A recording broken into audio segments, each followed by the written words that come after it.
Charcoal is a carbonised form of wood. Charcoal is made by heating wood to high temperatures in the absence of oxygen. Here we can see the different types of charcoal most commonly used by artists. We have willow, compressed, powdered. Charcoal is also available in pencil form, which is really handy if you don't want to make any mess at all while you're using charcoal. Charcoal pencil would certainly be the way to go. And we can see to the far right we actually have a white charcoal pencil. Now when we pick the charcoal up, immediately we can feel the softness from it. We can see it is organic by nature. Willow charcoal doesn't have any additives in it. So let's have a look at its appearance. Very dark in colour, in contrast to the compressed it's not as dark, and it's more organic in shape. Comes in sticks of about 15 centimetres and varies in diameters. And it can also go larger from there in block form, if you want to cover particularly large areas. Now charcoal powder is made from pieces of charcoal that's just been ground down, and you can easily make your own charcoal powder.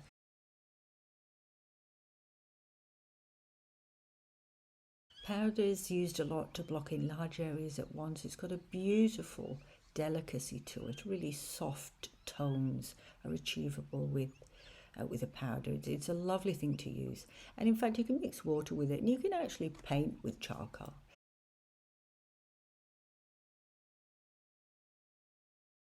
Now let's move on to the compressed. As we can see, immediately when you pick it up it feels a lot heavier than the willow charcoal. It's a lot darker. Your hands really do get very dirty when you're using compressed charcoal. That's why my next tip on foil wrapping the charcoal is very handy, in particular for compressed charcoal. Compressed charcoal is not as organic by nature as the willow. It's actually made of the powdered charcoal mixed with a resin or a wax or a gum, and then it's put into molds, so its shape is very consistent, and it's generally graded into categories of softness. So it comes, for example, extra soft, soft, medium, hard. Charcoal pencils are also graded into very similar categories, and of course a big advantage in using the pencil form is that you do keep your hands very clean. This is also what you'd use for areas in your painting where you need to get a lot of detail.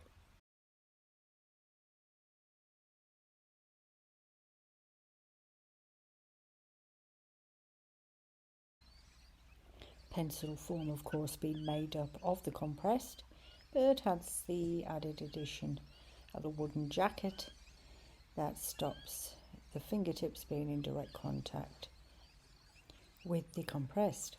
So let's have a look at how you would wrap your charcoal in foil. The main purpose of this, of course, will be to protect your fingers being in direct contact with the charcoal. Okay, here's a homemade wrap I've made myself. I much prefer to make my own. You can buy them already wrapped in the foil. Here is a bought one, but the foil does have some kind of a gum or adhesive on it that sticks it to the charcoal, and when you're trying to remove this it can be a nightmare, and you can make a lot of mess just trying to remove it. So I always try to make my own, and we can do this easily with a regular piece of aluminium foil. About 2 by about 3.5 inches would be a good size. Now there is a difference between a good wrap and a bad wrap. This is a good wrap. It's nice and tight to the charcoal, there's no air gaps. The aluminium foil is perfectly flat. Now you see we've got a nice wrap at the end there keeping everything together, and you want to keep that wrap right at the bottom. If you start coming up the sides when you're working on the paper, it's going to scratch the surface. So we're starting with the largest piece first. Larger pieces are easier to do than smaller pieces, especially if you're a beginner. So let's begin the roll.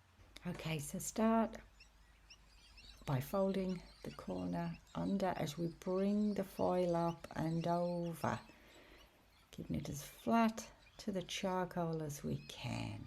That's going to make for a really good wrap. Now as you're doing this, be firm as you're crumpling this bottom here. Be firm but gentle.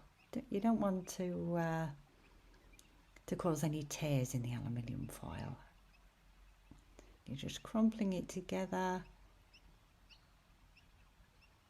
going round for a nice neat, oh, that's a lovely wrap.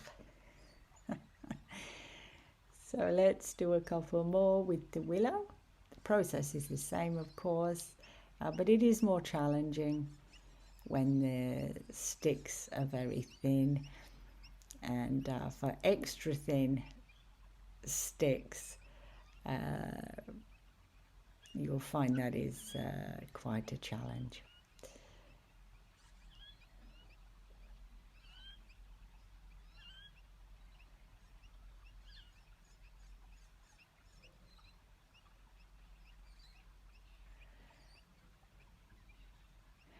Okay, now I'm going to show you something here with the compressed, because this piece of compressed is obviously quite a small piece, and you see if we went ahead and wrapped it now, we'd just cover the charcoal with the foil.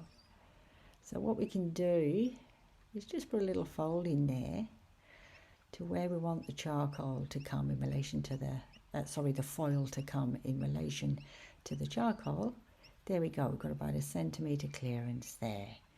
So I'll go ahead, roll it up, and there we go.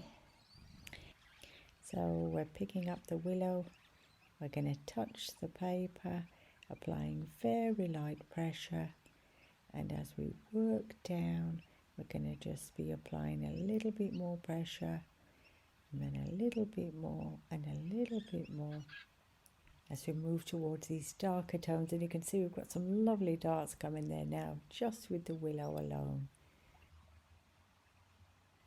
Now let's see what the compressed does.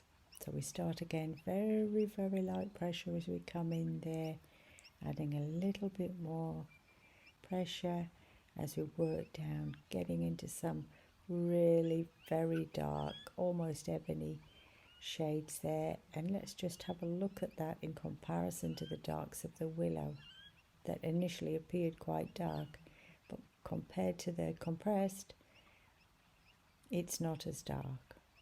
Let's have a look at the pencil. Now we've got a lot more control here using the pencil, which makes for some really smooth transitions here in graduation. But again, it is the compressed inside, and so you're going to be able to get those lovely dark tones. Okay, let's move on to the powder. So we'll use a nice soft brush. We'll just pick up the powder with the brush and just touch the paper. Initially, of course, we get the darks, but just keep on going. And we've got some beautiful graduation there. Look at the softness of that.